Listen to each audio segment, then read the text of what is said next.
Hello, my name's Liam Monahan, and for the research I did this semester, I did it on reverse discrimination.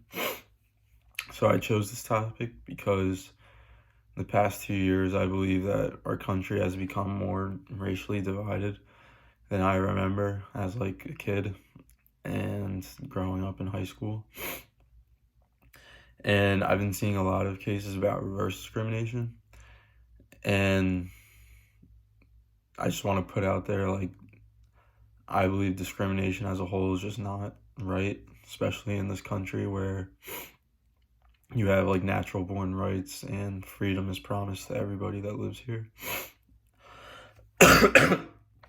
so, yeah, I'll get into it. So first, like reverse discrimination is discrimination against members of a majority group, as opposed to like what I guess you'd call normal discrimination. It's against a minority group.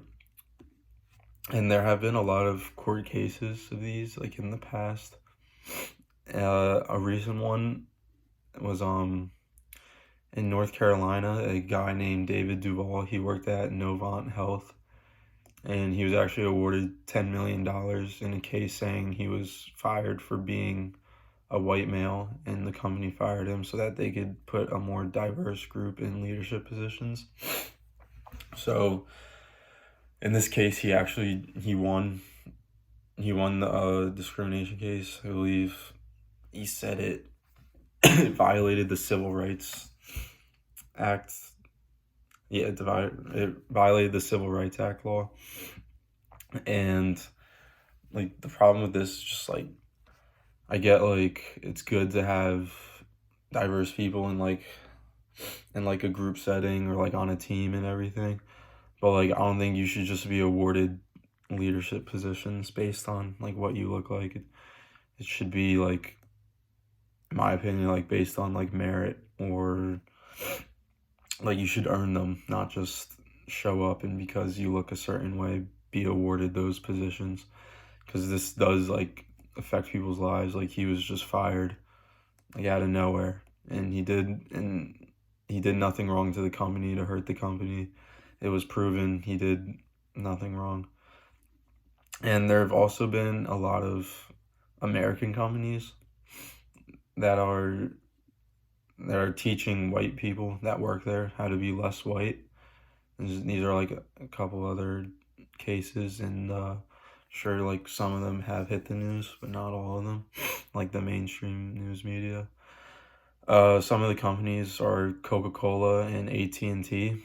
So Coca-Cola trained their employees that are white to be less oppressive and less ignorant. And so they like sent out, I think like the CEO of Coke sent out a memo to all like their employees, and they had to like go through with it. So I mean, like it's kind of like a problem because again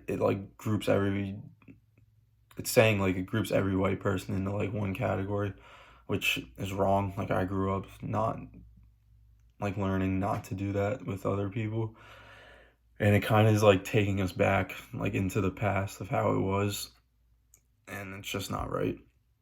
And also there's white employees at AT&T, and they were told to read an article saying that they are racist and to acknowledge their white privilege.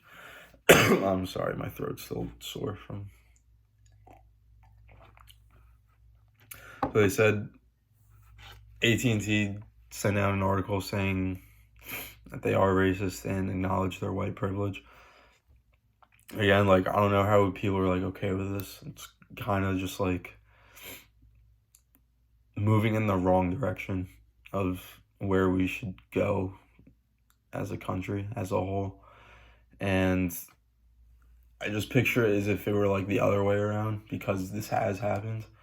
You know, there were companies that like in the past, in the 40s, 50s, 60s, saying like you can't hire like black people aren't wanted or minorities aren't wanted, which is obviously terrible. Like they fought for all those rights. They're all just working class people. And I don't know what any of this has to do with working at a company. It should be work not learning how to be less of your skin color, which doesn't make any sense. It's also like coming into our schools.